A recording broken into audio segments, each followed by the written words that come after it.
Episodio 1. El día que el cielo dejó caer una palabra sin dueño. Nunca llovía papel en ese pueblo. Las nubes eran silenciosas, como si respetaran la tierra. El viento, tímido. Y el cielo, siempre azul, sin sobresaltos ni señales. Hasta aquel día, a las 3:33 de la tarde, la hora en que, según los viejos, Dios suele parpadear, algo cayó del cielo. No fue un rayo, no fue un ángel, fue una carta. No traía sobre, no tenía sello. Solo flotó entre el aire como una pluma sin dueño. Y aterrizó, suavemente, sobre el altar mayor de la iglesia de San Jeremías. Nadie la vio caer. Pero todos, sintieron que algo se quebró. El padre Esteban fue el primero en tocarla. Y desde entonces, no volvió a hablar. No por miedo, sino porque lo que leyó no tenía traducción. Era una escritura viva, que cambiaba cada vez que se intentaba leer. Una lengua que parecía llorar al ser pronunciada. Un idioma que no venía de la tierra, ni del cielo. Las primeras teorías fueron absurdas. Una señal del apocalipsis. Un mensaje encriptado. Un manuscrito alienígena. Pero había algo más. La carta no se dejaba traducir, porque no era para ser entendida. Era para ser sentida. La gente comenzó a reunirse en la iglesia. Algunos lloraban al mirarla. Otros sentían culpa. Y los más sensibles, vomitaban sin razón. Una mujer se desmayó al tocarla. Un niño comenzó a recitar salmos en hebreo, sin jamás haberlos aprendido. El obispo local ordenó sellarla en una urna. Pero cada intento de cubrirla fracasaba. El cristal se empañaba. El metal se oxidaba. Y la carta siempre regresaba al altar, como si supiera el camino. Una noche, el padre Esteban, aún mudo, escribió en la pared de su celda: no es un mensaje para nosotros. Es una confesión, que el cielo no pudo guardar más. Y al amanecer, la carta comenzó a sangrar. No tinta, no fuego, sangre real. Desde lo alto, la cruz de la iglesia se torció levemente hacia la carta, como si incluso el símbolo sagrado reconociera que allí estaba escrita una verdad que Dios no quiso olvidar. Episodio 2. Los que intentaron leer lo que el cielo rompió, vinieron vestidos de negro. No hablaban entre ellos. Ni siquiera miraban a los ojos del pueblo. Solo al altar. Solo a la carta. El Vaticano los había enviado. 4 expertos. Un teólogo. Un exorcista. Un lingüista y un sacerdote retirado que había leído, según decían, un evangelio que no existe en ninguna Biblia. Entraron en silencio. El pueblo observaba desde lejos, como si presenciaran una cirugía a un cuerpo que aún respiraba. Y sí, la carta respiraba. Cada vez que alguien se acercaba, el aire se hacía más espeso, el latido del corazón más lento, y la conciencia más vulnerable. El primero fue el lingüista. Joven, escéptico, apoyó su mano sobre la carta con guantes blancos. Pero al tocarla, comenzó a reír. No de alegría, de locura. Las letras se mueven, gritó. Se esconden. Me están mirando. Y luego, cayó al suelo. No muerto. Pero ya no volvió a pronunciar una palabra coherente. El segundo fue el teólogo. Anotaba en un cuaderno con precisión. Intentó traducir fragmentos, buscando similitudes con textos antiguos. Pero sus ojos se nublaron. Y de pronto, empezó a escribir en el aire, con el dedo, como si una fuerza lo guiara. Lo que escribió no era latín, ni griego. Era una oración que ningún idioma humano contiene, pero que hizo llorar a todos los presentes. El tercer enviado, el exorcista, intentó sellar la carta con agua bendita. El agua hervía antes de tocarla. Esto no es un demonio, susurró, con los ojos vacíos. Es algo que el mismo cielo quiso expulsar, sin poder destruirlo. Finalmente, el último de ellos, el sacerdote retirado, no se acercó. Solo la miró. Y cayó de rodillas. Dijo: esto no es una carta para nosotros. Esto es una disculpa. Todos guardaron silencio. ¿Una disculpa? Sí, continuó él, con voz temblorosa. Dios no la escribió para advertirnos. La escribió porque no pudo cargar más con algo que hizo antes del tiempo. Esa noche, la carta cambió de forma. Ya no parecía escrita. Era una herida abierta sobre el papel. Y cada gota de subtinta parecía formar una sola palabra. Pero imposible de leer sin cerrar los ojos. Sin callar la mente. Sin rendirse. Una niña del pueblo, de apenas 8 años, se acercó sin miedo. Y al tocar la carta, solo dijo: Dios no quiere que entendamos. Quiere que lo perdonemos. Episodio 3. La voz que no tenía boca. La carta no volvió a sangrar. Simplemente, se quedó allí, abierta, silenciosa, esperando. Pero esa noche, nadie en el pueblo pudo dormir. No por miedo, sino porque algo, o alguien, empezó a hablar dentro de sus sueños. No era una voz fuerte, ni dulce, ni aterradora. Era incompleta, como si viniera desde un lugar demasiado lejano, como si arrastrara siglos de olvido en cada sílaba, como si hubiera sido rota al nacer. Todos soñaron lo mismo: un cielo negro, sin estrellas, un campo sin tierra, y al centro, una figura arrodillada que susurraba, sin tener boca, solo ojos y lágrimas. Y esas lágrimas caían como tinta sobre un papel blanco que flotaba en el aire. Nadie entendía las palabras, pero todos despertaban con la misma frase temblando en el pecho: perdón, por haber empezado algo que no supe terminar. Al amanecer, los ancianos del pueblo lloraban en las bancas de la iglesia. Los niños dibujaban símbolos que ningún adulto reconocía. Y en la escuela, una maestra encontró escrito en todos los cuadernos de sus alumnos, sin que nadie los tocara, una misma oración: la carta es un pedazo del alma de Dios, que ya no pudo seguir callando. El padre Esteban, aún mudo, escribió sobre la pared del altar: el cielo ha guardado tanto silencio, que su voz ya no puede usar palabras. Mientras tanto, la niña que había tocado la carta comenzó a recitar, cada noche, un poema extraño, con los ojos cerrados, y una voz que no era la suya. Yo no vine a castigar, vine a confesar, porque incluso la luz puede equivocarse al amar. Los enviados del Vaticano decidieron irse, pero al cruzar la frontera del pueblo, sus autos se detuvieron, no por falla, sino porque el cielo se cerró sobre ellos como un párpado inmenso. Y en sus radios, una sola frase se repitió en un eco suave y constante: aún no has leído lo que llevas escrito en la carne. Ese día, el pueblo comprendió que la carta no era un mensaje, era un espejo, y que, para entenderla, había que recordar algo que todos habíamos olvidado. Por orden del cielo. Episodio 4, el que tradujo al morir. Se llamaba Tomás de la Vega, 86 años, el más viejo del pueblo, y el único que aún caminaba solo hasta la iglesia cada mañana, con los ojos nublados y los rezos olvidados. Nunca tocó la carta, nunca habló de ella, pero cada vez que la miraba desde la última banca del templo, una lágrima le caía sin que supiera por qué. Hasta aquel día, Tomás se enfermó de repente, una fiebre sin origen, un cansancio que no venía del cuerpo, sino del alma. Lo llevaron al hospital rural, pero cada vez que le acercaban una cruz o una imagen sagrada, las luces titilaban, y los monitores se volvían locos. Una enfermera se atrevió a decir: él no se está muriendo, se está abriendo. En la última noche, rodeado por sus nietos, Tomás pidió silencio. Sus labios temblaban, sus ojos estaban en blanco, y su voz ya no parecía suya. Y entonces, habló, con un idioma que nadie reconocía, pero que todos entendían. Era la carta. Estaba traduciéndola, palabra por palabra, desde el borde de la muerte. Antes de que todo fuera creado, hubo un error. No en la oscuridad, no en el mal, en el deseo de que todo tuviera sentido. La carta cayó no para explicar, cayó para recordar al mundo, que incluso el cielo necesitó una disculpa. Sus nietos lloraban, un doctor rezaba, y una monja dejó caer su rosario. Tomás sonrió, y dijo: no tengan miedo, Dios no llora por ira, llora porque nos recuerda demasiado.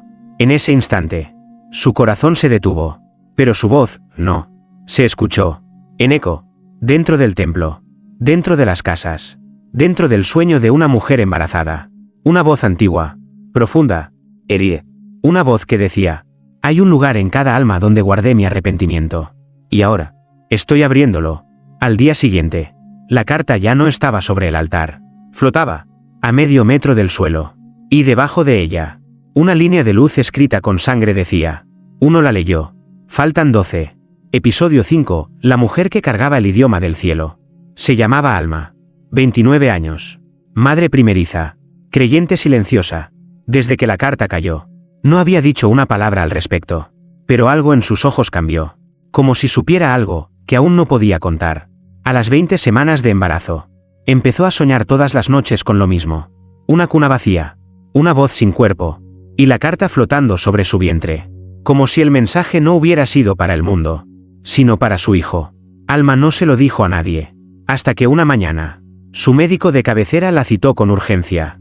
Tu bebé, dijo él, temblando, no tiene nada fuera de lo normal, pero en cada ecografía, algo aparece detrás de él. No era una sombra, no era un reflejo, Era una letra, diferente en cada imagen. viva, latente. Como si su hijo ya estuviera escribiendo desde dentro. Los sacerdotes del pueblo acudieron a su casa. Uno de ellos tocó el vientre de Alma y cayó de rodillas. Ese niño ya está leyendo la carta. Desde aquel día, las paredes de su casa comenzaron a cambiar. En las madrugadas, aparecían frases escritas en la pintura.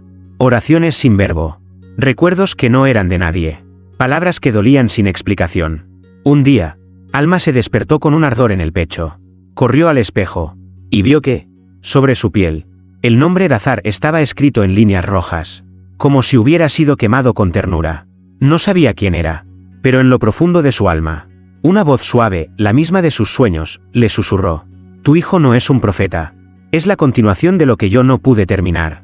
Alma lloró, no de miedo, sino de certeza. Ella no estaba esperando a un niño. Estaba esperando la segunda mitad de la carta. Y esa noche, la carta flotante en la iglesia giró sobre sí misma por primera vez. En el reverso del papel, apareció un trazo, una línea, como una espina escrita. Y debajo, una nueva frase: «La lengua no es lo importante. Lo importante es quién se atreve a nacer con ella». Episodio 6. El monasterio donde nacían los sueños de Dios. La noticia no salió en ningún diario. No hubo ambulancia, ni escoltas. Solo un auto oscuro, sin placas, y dos mujeres vestidas de blanco que tocaban a la puerta de Alma. Como si ya supieran que ella diría que sí. No eran monjas, no eran médicas, eran algo intermedio, algo fuera del tiempo. «Tu hijo no es el primero», dijo una de ellas, sin rodeos, «pero es el único que llegó tan lejos». La llevaron a un lugar que no aparecía en mapas. Un monasterio escondido entre montañas, protegido por el silencio y por los errores que el Vaticano nunca quiso confesar. Allí, los muros respiraban. Los vitrales no mostraban santos, sino mujeres, mujeres embarazadas, con ojos cerrados y vientres rodeados de luz. Alma sintió que ya había estado allí, no en esta vida, pero en una memoria que le pertenecía sin permiso. Las otras internas no hablaban, pero todas compartían la misma mirada, esa mezcla entre revelación y resignación. En la sala principal, una anciana se le acercó. Yo también llevé una palabra dentro, pero no la dejé nacer. El miedo me ganó, y la carta regresó al cielo. Incompleta. La historia se repetía cada siglo. Una mujer soñaba con un idioma sin raíces. Su cuerpo cambiaba, y el cielo intentaba, una vez más, decirse a sí mismo lo que nunca terminó de escribir. Pero siempre algo fallaba. La madre se quebraba. El hijo no resistía. O la iglesia intervenía, con su sagrado silencio. Alma era distinta. Desde que llegó al monasterio, la carta que flotaba en la iglesia del pueblo comenzó a duplicarse en sus sueños. Ahora había dos, una escrita, y una por escribirse.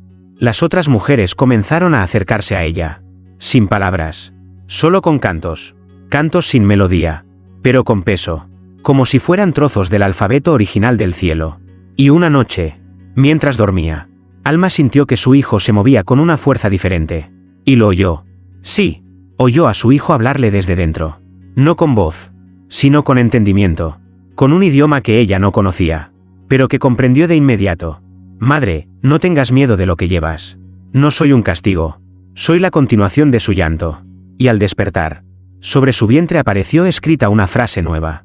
Una que nadie en el monasterio se atrevió a borrar. «Esta vez, no abortarán la verdad».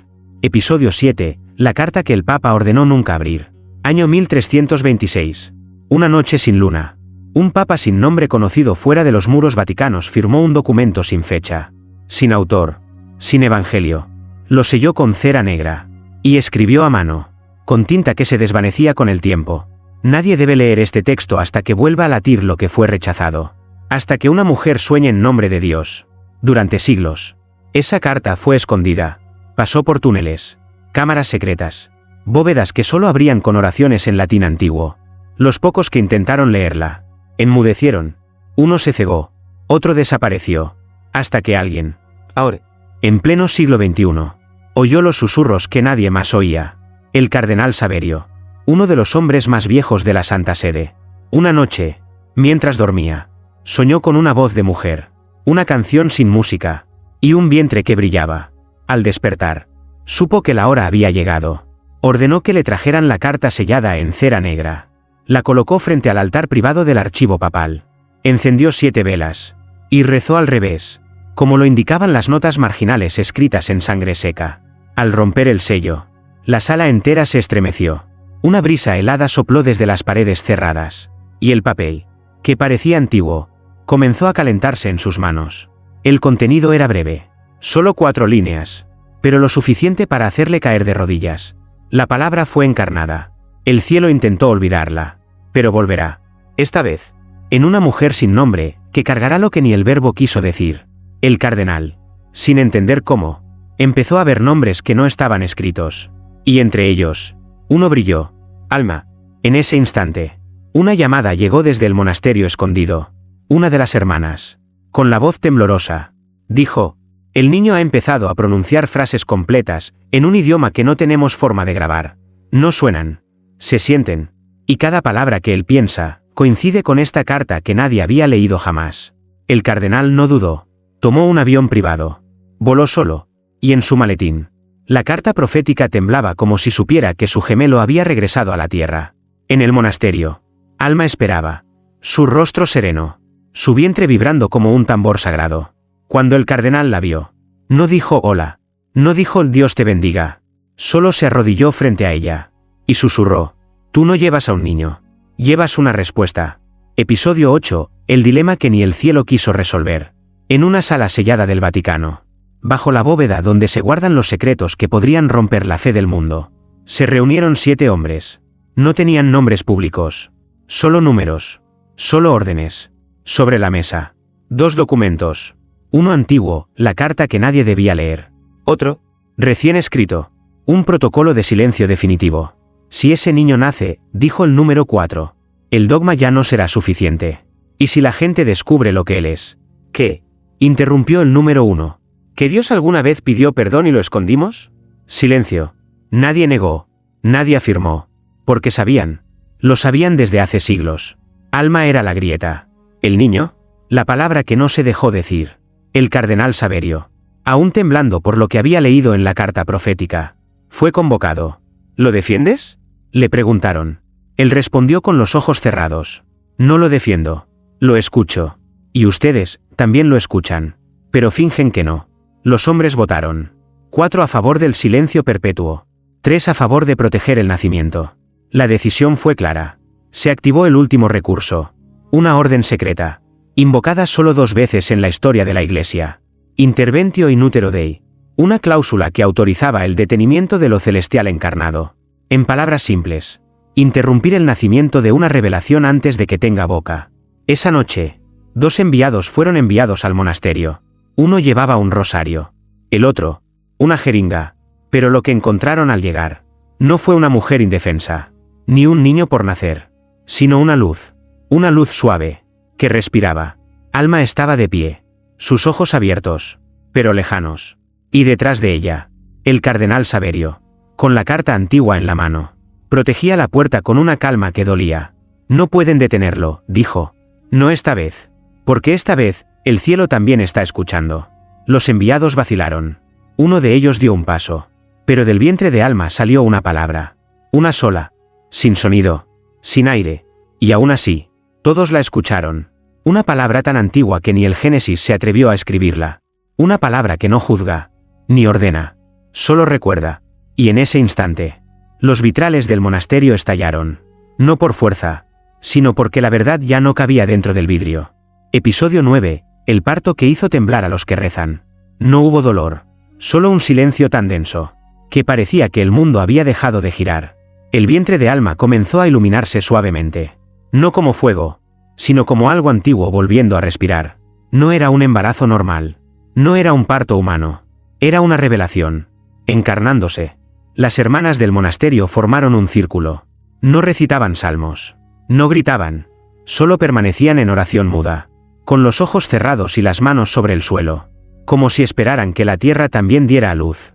Cada contracción era un eco. Y en cada eco, una palabra. Una que nadie decía. Pero todos entendían. Recuerdo. Que, pie. Promesa. El cardenal Saverio lloraba en silencio. No por miedo, sino porque, por primera vez, entendía que el nacimiento que presenciaban no era una amenaza a la fe, sino su origen. El Vaticano, al enterarse, Envió una última advertencia. Si nace, se reescribirá todo, y no sabremos quién sigue creyendo. Pero ya era tarde. A las 3:33 de la madrugada, el cielo sobre el monasterio se partió en una línea de luz vertical. No descendió nada. Subió todo. Las cruces del recinto giraron hacia el suelo. No como rechazo, sino como reverencia, como si reconocieran que lo que venía no necesitaba ser crucificado para ser sagrado. Y entonces, ocurrió. El primer llanto no fue un sonido, fue una frase. La voz del recién nacido se escuchó dentro del corazón de cada persona presente. No vine a salvar, vine a recordarles lo que prometieron cuando aún eran luz. Alma sostenía a su hijo, pero no temblaba, ni sudaba, solo brillaba, como si llevara siglos esperándolo. El bebé no abrió los ojos, pero su piel estaba cubierta de escritura viva, símbolos que se movían, que se escondían, que dolían al mirar demasiado tiempo. Una hermana cayó de rodillas. Está escrito con la lengua de las lágrimas de Dios. Y en la puerta del monasterio, una carta nueva apareció. No descendió, no fue entregada, simplemente se manifestó. Sobre ella, solo 3 palabras. Él ya respondió. Episodio 10, el mensaje que se escuchó en altares vacíos. No tenía nombre, no aún, pero ya hablaba. No con su boca, ni con su llanto, sino en los sueños de aquellos que, alguna vez, rezaron con fe verdadera.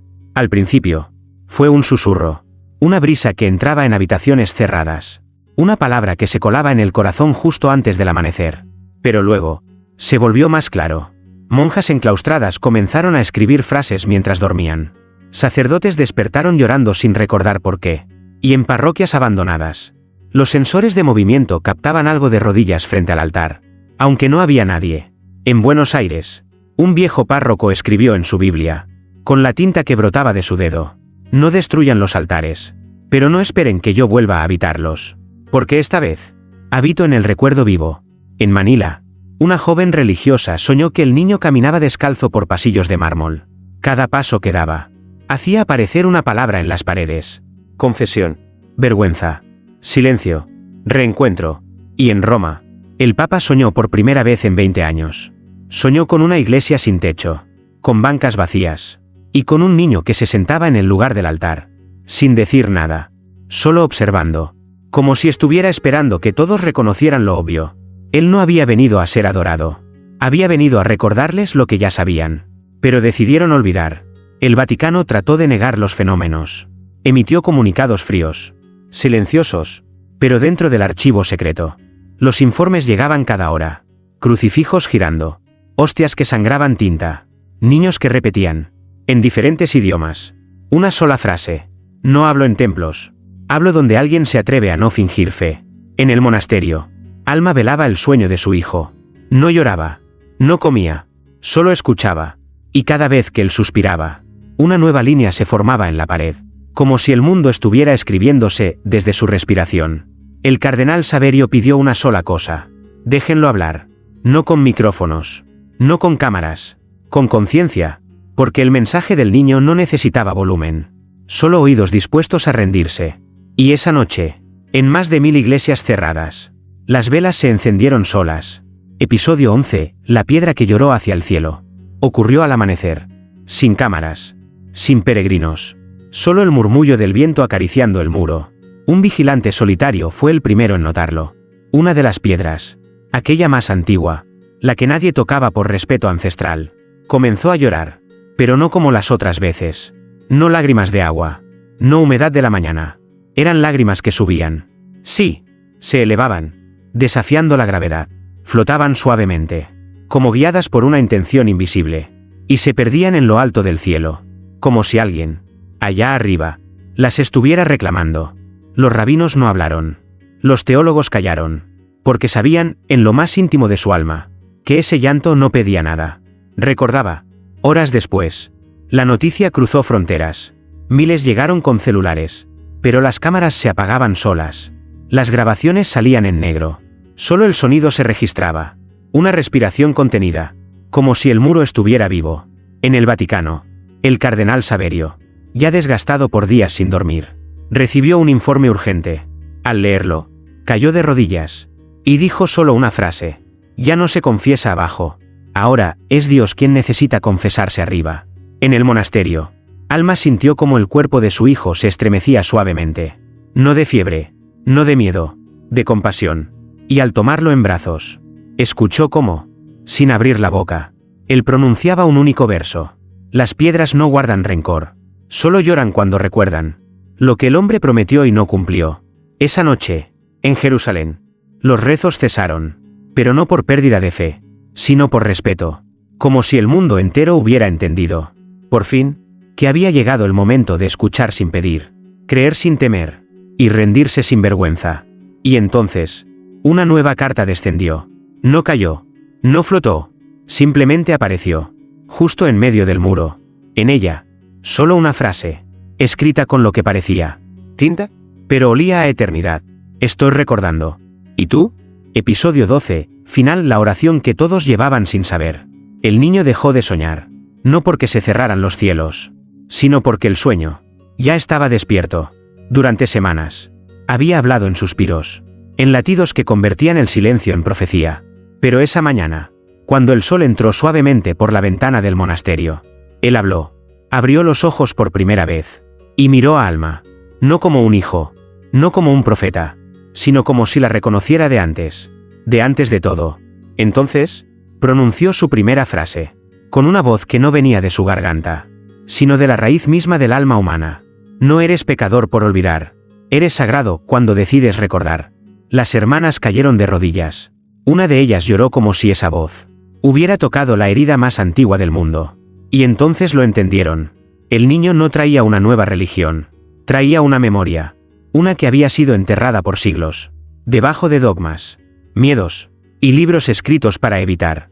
La única oración que no se enseña, pero que todos cargamos desde que nacemos. Él la repitió, lentamente, y al hacerlo, las palabras se escribían en el aire, como humo brillante que no se disipaba. Estoy hecho de la luz que llora. Estoy hecho del silencio que aún escucha. Estoy hecho de ti. Y tú, de mí. No me busques arriba. Recuérdame donde dudaste por última vez. En el Vaticano, el Papa pidió detener toda liturgia por un día. Y en una capilla vacía, cerró los ojos. Y por primera vez en su vida, no pidió nada. Solo escuchó, porque sabía que esa oración no se reza para recibir, sino para volver. Volver al origen. A ese momento en el que la humanidad y lo divino no eran opuestos, sino la misma pregunta sin respuesta. Esa noche, la carta original desapareció. No ardió, no fue robada, simplemente se convirtió en viento. Y sobre la cuna del niño, una frase invisible comenzó a brillar, cuando nadie la miraba directamente. Lo dije, no para ser entendido, sino para que nunca más me tengas que traducir. Parte 2 de episodio 1, la mujer que escribió hacia arriba. No era teóloga, no era santa, tampoco buscaba milagros. Solo estaba cansada de rezar sin recibir respuesta. Su nombre era Clara, 43 años, viuda, madre de nadie, sobreviviente de una fe que le prometió consuelo, pero solo le enseñó a esperar. Una noche, en su cocina, encendió una vela, no para iluminar, sino para presenciar, para escribir, porque sentía, aunque no sabía por qué, que había llegado el momento de responderle a Dios. No con rabia, no con idolatría, con verdad. Tomó un papel en blanco, y comenzó a escribir con tinta común, pero con el corazón abierto como nunca antes. Señor, si tú lloraste antes de crearnos, si guardaste silencio por siglos, si nos pediste que creyéramos sin ver, ¿por qué temes tanto a que seamos sinceros contigo? La tinta se secaba mientras ella temblaba, pero no se detuvo. No quiero que me salves. Quiero saber si tú también te arrepientes. Si alguna vez deseaste no ser adorado, sino comprendido. Cuando terminó, Clara no firmó, no dobló el papel, solo lo colocó bajo la vela encendida, y lo dejó arder, como se queman las cartas que no esperan respuesta. Y ahí ocurrió lo imposible. La llama no consumió el papel, lo absorbió, lo tragó sin humo, y la vela comenzó a sangrar. Sí, sangre tibia, gota a gota, caía sobre la mesa, dibujando una sola palabra en el mantel. Escuchado, Clara no lloró, solo cerró los ojos, porque por primera vez, no se sintió pequeña ante lo divino, se sintió mirada, y a la mañana siguiente, en más de 30 ciudades del mundo, aparecieron papeles idénticos al suyo, pegados en los muros de iglesias cerradas. Cada uno llevaba una línea distinta, pero todas compartían el mismo eco. La voz de alguien que se atrevió a contestar. No te rechazo, Dios. Pero esta vez, tú también tendrás que escuchar. Episodio 2. La niña que dictaba desde el pecho. Tenía 9 años. Nunca aprendió a escribir. Pero desde hacía 3 noches. Se despertaba con el mismo dolor. Una palabra queriendo salir. Pero no por la boca. Por el pecho. Se llamaba Eloísa. Vivía en un pueblo sin nombre. Donde las cartas ya no llegaban. Y los rezos se repetían por costumbre. No por fe. Una mañana, mientras su madre preparaba café, Eloísa se acercó al comedor. Llevaba en la mano un lápiz quebrado. Y con dedos torpes, dibujó en el mantel viejo un símbolo. Un trazo curvo, casi como una media luna, pero incompleto. Y debajo, escribió una frase que nadie le había enseñado. Dios ya no escribe.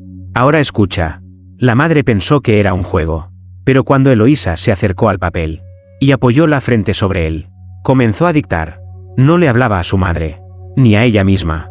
Le hablaba a algo arriba, como si respondiera una pregunta, que nadie había hecho en voz alta. No queremos ser eternos. Queremos que tú aceptes haber sentido miedo alguna vez. Queremos que bajes, no para salvarnos, sino para sentarte con nosotros, y decir simplemente, yo también me equivoqué. La madre cayó de rodillas. El papel temblaba, y en el aire, la vela que nunca se apagaba, se inclinó levemente, como si se rindiera. Las palabras de Eloísa no eran profecía, eran eco, un eco de Clara, de otras almas, que sin saberlo, estaban escribiendo hacia el cielo, y el cielo, por primera vez, comenzaba a titubear. Esa noche, en otra parte del mundo, un sacerdote anciano encontró sobre su almohada una hoja blanca, vacía, pero cuando la tocó, una frase emergió. No temas ser testigo de una confesión que no viene del hombre, sino del que lo formó. Episodio 3. Las cartas que empezaron a buscarse entre sí. Primero fue una, luego 2, después cientos, pero no fueron entregadas. Se encontraron en rincones olvidados, dentro de una grieta en la pared de una capilla derruida, debajo de un banco de tren en Lisboa, en el pecho de una estatua sin nombre en Filipinas. Cartas sin remitente, sin fecha, algunas escritas a mano, otras en lenguas muertas, y otras en pensamientos, todas distintas, y sin embargo, todas decían lo mismo. Una súplica al revés, no desde abajo, sino hacia arriba, no para pedir perdón, sino para ofrecerlo. En Jerusalén, un joven encontró una carta dentro de su mochila. No recordaba haberla puesto ahí, pero al abrirla, leyó una frase que le hizo temblar los huesos. No escribimos para rebelarnos. Escribimos porque ya no podemos seguir rezando en silencio. En Perú, una anciana dejó de asistir a misa. Decía que el altar se le había quedado pequeño, que su fe ya no cabía en las paredes de una iglesia. Y una tarde, entregó a su nieta una carta con olor a incienso y tierra mojada. No la leas aún, le dijo. Es para cuando el cielo te mire sin querer hablar. En todos los continentes, las cartas comenzaron a encontrarse entre sí, como si el papel buscara al papel, como si cada frase fuera parte de una oración mayor, una que nadie podía escribir solo. Y en el monasterio donde dormía Eloísa, un rayo de luz cruzó el claustro a medianoche. Las hermanas corrieron. No era fuego, era una figura hecha de letras flotantes. No tenía rostro, ni alas, ni juicio, solo una voz compuesta de muchas voces, que dijo: el Creador no teme a los que dudan, teme a los que no preguntan. Y entonces, en una biblioteca olvidada del Vaticano, una carta escondida desde el año 1480, comenzó a abrirse sola. Dentro, escrita con la misma caligrafía que las nuevas cartas, una sola línea: Dios nos habló durante siglos. Ahora, le toca escuchar. Episodio 4. La carta que el Papa nunca esperó leer. El pontífice se despertó con un temblor en el pecho. No era físico. Era como si alguien lo hubiese nombrado en un lugar donde no debería existir su nombre. No había soñado con santos, ni con ángeles. Soñó con su madre, Clara Benedet, mujer sencilla, de manos siempre en harina, que rezaba de espaldas al altar porque decía que, a veces, Dios escuchaba mejor cuando no lo mirábamos de frente. Había muerto 20 años atrás. Y sin embargo, esa mañana, una carta con su caligrafía apareció, sobre el misal personal del Papa. No llevaba fecha, ni firma, pero la tinta aún olía a casa, a cocina, a infancia. Con manos temblorosas, la abrió, y leyó: hijo, si un día llegas a estar tan cerca de Dios, que dejes de sentirte humano, Por favor, Baja. Vuelve. porque el cielo no necesita otro trono. Necesita un oído. El Papa se quedó en silencio. El corazón le latía lento. No por emoción, por reconocimiento. Dios no se cayó del cielo. Lo empujamos a la distancia. Cuando dejamos de hacerle preguntas, que no tenían respuestas bonitas. Cada palabra dolía, porque cada palabra lo desvestía de autoridad. Lo despojaba del manto, y lo regresaba a lo que había sido antes. Un niño que creía que orar era hablar con alguien. No repetir lo mismo. La carta terminó con una advertencia amorosa. Si algún día el mundo entero calla y escribe, no los llames herejes, llámalos valientes, porque será entonces cuando el cielo, por fin, escuche lo que nunca quiso oír. Nuestra parte de la historia. Esa misma tarde, el Papa suspendió su agenda, mandó cerrar las puertas del Vaticano, y caminó solo, sin escoltas, hasta una pequeña capilla olvidada, donde su madre solía encender velas solo por si acaso. Allí, dejó la carta, y al salir, susurró: tú hablaste toda tu vida con Dios, ahora es tiempo de que Él te responda. Pero al girarse, vio sobre el altar una hoja nueva, blanca, fresca, con la tinta aún viva. En ella, una sola frase: ya la escuché, y la estoy escribiendo con tus manos. Episodio 5, las cartas que nadie escribió, pero todos esperaban. La primera llegó a una iglesia abandonada en Lyon. No tenía sello, ni remitente, ni siquiera arrugas.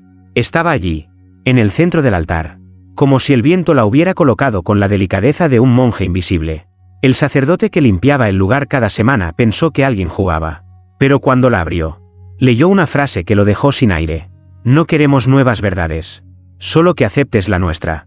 Días después, otra carta apareció en México, esta vez en el confesionario de una catedral desierta. El sacerdote ya anciano, con la vista cansada y el alma aún más, la tomó con resignación. Al leerla, no lloró, sonrió. Nunca te pedimos ser perfecto, te pedimos ser humano con nosotros, no encima de nosotros.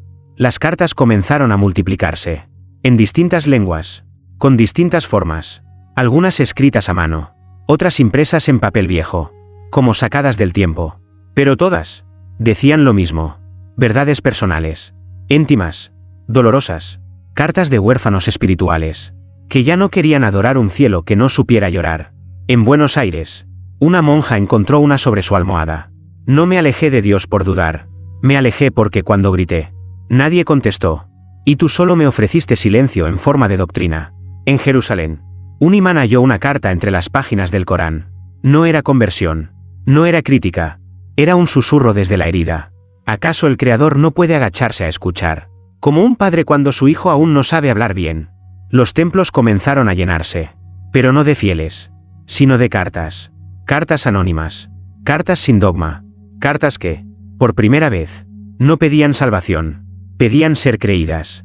Y en el monasterio donde Eloísa seguía dictando palabras dormidas, las paredes se cubrieron solas, de frases que ninguna de las hermanas había escrito. Una de ellas, horrorizada, intentó borrarlas, pero al tocar la pintura, sintió como si alguien, desde adentro del muro, le tomara la mano con ternura, y le dijera: déjalo, esto no es rebeldía, es respuesta. Episodio 6, el día que el cielo pidió silencio, para escuchar. Y entonces, se detuvieron. Las cartas, los susurros, las manifestaciones. Durante 24 horas exactas. Ningún templo, altar o rincón escondido recibió una sola palabra nueva. Los buzones quedaron vacíos. Los altares, quietos. Los muros, en blanco. No fue una pausa por miedo, ni por castigo. Fue algo más profundo. Una señal que solo los que habían escrito entendieron. El cielo había comenzado a leer. A lo lejos, en las cumbres del Tíbet, un anciano monje abrió los ojos a medianoche. No había luz, ni viento, pero en su corazón, escuchó una voz, una que no pedía obediencia, sino tiempo, que susurró: no respondas más. Ahora me toca a mí recordar todo lo que nunca te permití decir. En Italia, una joven que había escondido su carta bajo una estatua, la encontró de nuevo en su habitación, abierta, y en la parte inferior, escrita con una letra distinta, una frase que no era suya: leí tu herida. La entendí antes de terminarla. Gracias por escribirla igual. En Jerusalén, un sacerdote, un rabino y un imán se reunieron en completo silencio. No sabían por qué, solo lo sintieron. Ninguno trajo libros, Ninguno llevó doctrina, solo velas, y las encendieron sin palabras, porque por primera vez sentían que Dios no los estaba probando, sino escuchando. De verdad, esa misma noche, Eloísa durmió profundamente por primera vez en meses.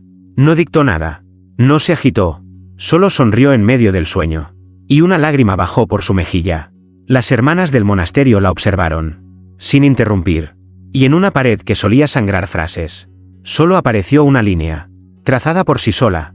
No necesitan gritar para que los ame. Necesitan creer que no nacieron para callar. Al amanecer, una calma se extendía por el mundo. No de esas calmas frías que preceden al juicio, sino de las que solo ocurren cuando alguien, al fin, está dispuesto a escuchar sin defenderse. El cielo se había quedado quieto, no por distancia, por respeto, porque por primera vez estaba leyendo. Episodio 7, los olvidados que fueron escuchados primero. No lo vieron venir, porque nunca esperaron ser mirados. Estaban donde siempre, en márgenes sin nombre, en camas que chirrían en hospitales olvidados, en celdas sin juicio, en esquinas donde hasta el eco parece tener miedo de quedarse. Eran los olvidados. Y sin embargo, el primer eco de la respuesta divina no tocó los altares, ni las catedrales, ni los monasterios. Tocó a ellos. Todo comenzó en una prisión del sur de Brasil. Un recluso con esquizofrenia, que llevaba años sin pronunciar palabra, se levantó a las 3 de la mañana. Se acercó al muro de su celda, y con su dedo manchado de tierra, escribió: Dios me leyó, y no me corrigió. Los guardias no entendieron. Lo golpearon por manchar la pared. Pero esa noche, 5 presos diferentes soñaron con la misma imagen. Una carta que se abría sola. Y lloraba. En una clínica psiquiátrica en Marsella. Una mujer sin familia, con diagnóstico de catatonía crónica, despertó cantando una melodía sin letra. Los médicos intentaron sedarla, pero no pudieron, porque cada nota parecía armonizar con algo que no venía del cuerpo, sino de lo que hay más allá del juicio.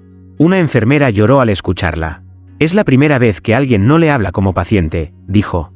Es como si alguien la estuviera escuchando desde dentro. En el ala de cuidados paliativos de un hospital en Seúl, una niña de 7 años que ya no podía hablar, comenzó a mover los labios mientras dormía. Su madre se acercó, y aunque no salía sonido, leyó claramente lo que formaban sus labios. Él sabe que lo esperé, sin entenderlo. Esa misma noche, en una iglesia sin fieles de Ghana, el padre Musa encontró una hoja que colgaba del crucifijo. No estaba sujeta por nada, solo colgaba, y en ella, escrita con una tinta que aún brillaba, una línea estremecedora: yo los oí antes que al resto, porque ellos nunca dejaron de escribir, aunque no supieran cómo. No hubo campanas, no hubo relámpagos, solo el temblor silencioso de un cielo, que, por primera vez, empezaba a leer desde abajo. Episodio 8, las respuestas que no llegaron con palabras. No hubo cartas, ni tinta, ni visiones, solo hechos, y nadie supo si eran milagros o memorias que regresaban. En una calle de Cracovia, un joven que había perdido la voz tras un trauma, se detuvo frente a una iglesia cerrada. No entró, no rezó, solo apoyó la frente en la puerta de madera, y pensó, con toda la fuerza que le quedaba: no quiero que me devuelvas la voz, solo quiero saber si alguna vez me escuchaste. Esa noche, mientras dormía, soñó con una carta abierta sobre una cama vacía. En ella no había palabras, pero el silencio lo abrazaba como si fuera una respuesta entera. Y al despertar, sin darse cuenta, susurró: gracias. En Medellín, una mujer que cargaba el dolor de 3 hijos perdidos, encendió una vela por primera vez en años. No pidió nada, solo lloró, y al limpiar la cera que chorreaba, descubrió que la base de cristal estaba marcada, como quemada con letras. No entendía lo que decían, pero al tocarla, sintió que el vacío que llevaba dentro ya no dolía igual. En una aldea olvidada de Laos, una anciana ciega, devota de una fe sin nombre, comenzó a sonreír al alba. ¿Qué ves, abuela?, le preguntaron. Y ella respondió: nada, pero alguien allá arriba me devolvió la memoria de algo que ni sabía que había perdido. Mi esperanza tenía rostro, y acabo de recordarlo. Las respuestas no eran grandes, no eran teatrales, eran pequeñas devoluciones, gestas que solo quien había escrito desde el alma podía identificar como una contestación divina. Un gesto, una voz que regresaba sin razón, una herida que, sin haber cerrado, dejaba de sangrar. Y entonces lo comprendieron. El cielo no respondía con frases, ni con apariciones. Respondía como había sido escrito. ¿Con humanidad? No necesitaba hablar en lenguas de fuego. Solo necesitaba que alguien, alguno, aunque fuera uno solo, notara el suspiro invisible que alguien allá arriba le devolvía. Esa noche, en el monasterio de Eloísa, apareció sobre el altar una flor blanca, seca, pero con perfume fresco, y junto a ella, una carta sin palabras, solo una línea dibujada a mano, una mano que se tendía, y otra que la tomaba, sin juicio, sin explicación, solo contacto. Episodio 9, la carta que nadie escribió, pero todos reconocieron. Apareció una mañana sobre un banco del metro en Madrid, sin sobre, sin huellas, solo una hoja doblada en 4, colocada con la precisión de quien no quiere llamar la atención, pero sí cambiarlo todo. Un hombre la encontró, 47 años, divorciado. Nunca había escrito una carta a Dios, pero al abrirla, palideció, porque el primer párrafo describía exactamente lo que pensaba cada noche antes de dormir, incluso las palabras que nunca había dicho en voz alta. No necesito que me salves. Necesito saber que no fui un error divino. Temblando, miró a su alrededor. Nadie parecía haberla dejado, pero antes de guardarla, vio en el reverso una línea más. Si la lees y duele, es tuya. Horas después, en una aldea de Senegal, una mujer que nunca había salido de su comunidad, recibió una hoja doblada en la canasta del pan. Nadie sabía quién la había puesto. Tampoco sabía leer. Pero cuando su nieta le leyó el texto, la mujer se quedó en silencio. Y luego, con voz grave, dijo: «Eso lo pensé el día en que enterré a tu madre». Nadie más podía saberlo. La carta seguía viajando. Apareció en una celda en India, sobre una tumba en Escocia, en el bolsillo de una chaqueta donada en Argentina, en una clínica de fertilidad en Japón. Nadie sabía de dónde venía. Nadie la había firmado. Pero todos juraban que la habían pensado antes. No escrita, no dicha, sentida. Y eso era lo que la hacía distinta. No hablaba en nombre de Dios, ni del alma. Hablaba desde el centro exacto de lo humano. Si estás ahí, no vengas a explicarme lo eterno. Solo siéntate conmigo. No quiero respuestas. Quiero que tú también me preguntes quién soy, aunque ya lo sepas. En el monasterio, Eloísa despertó sobresaltada esa misma noche. Corrió al altar sin saber por qué. Y allí estaba. La misma carta. Sin una marca. Pero, al tocarla, una palabra emergió desde el papel como quemada por dentro. Todos la pensaron. Solo uno la escribió. Y no fue humano. Episodio 10, final. La carta que no tenía letras, pero lo dijo todo. No llegó por papel. Ni descendió del cielo. No fue encontrada en altares, hospitales ni estaciones de tren. La última carta. No se podía ver. Solo se sentía. A las 3:33 de la madrugada. Hora universal. Millones de personas alrededor del mundo despertaron con el mismo impulso. Quedarse quietos. Callar. Escuchar. No a una voz. No a un mensaje. A una presencia. Era como si el aire respirara distinto. Como si las paredes contuvieran un secreto. Y el cielo, por fin, hubiera bajado. No para hablar, sino para quedarse. En una prisión en Marruecos. Los reclusos se abrazaron sin saber por qué. Uno de ellos, entre lágrimas, dijo: «Hoy no me siento juzgado. Ni por Dios, ni por mí».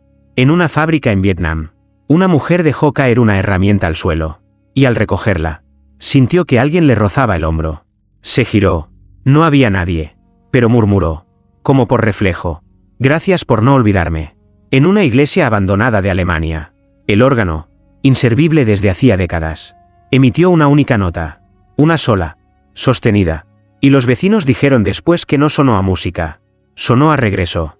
Y en el monasterio, Eloísa, ya adolescente, se sentó frente al altar sin velas, sin flores, cerró los ojos, y su pecho comenzó a calentarse suavemente, como si por dentro alguien estuviera escribiendo sin tinta. No dictó nada, no susurró, solo sonrió, y cuando una de las hermanas le preguntó qué había sentido, respondió: «No era una frase, era como si Dios hubiera recordado mi nombre, no el que aparece en un acta, el otro, el que olvidamos cuando aprendimos a tener miedo». Esa misma noche, el mundo entero, sin hablarlo, sin planearlo, vivió en sincronía un minuto exacto de silencio pleno. Nadie lo pidió, nadie lo interrumpió, y al terminar, cada corazón cargaba lo mismo, una certeza que no podía explicarse, solo abrazarse, porque la última carta no dijo nada, y aún así, Fue la que más dijo. Y debajo de esa carta invisible, una firma que no necesitaba letras. ¿La humanidad? Por fin, escuchada,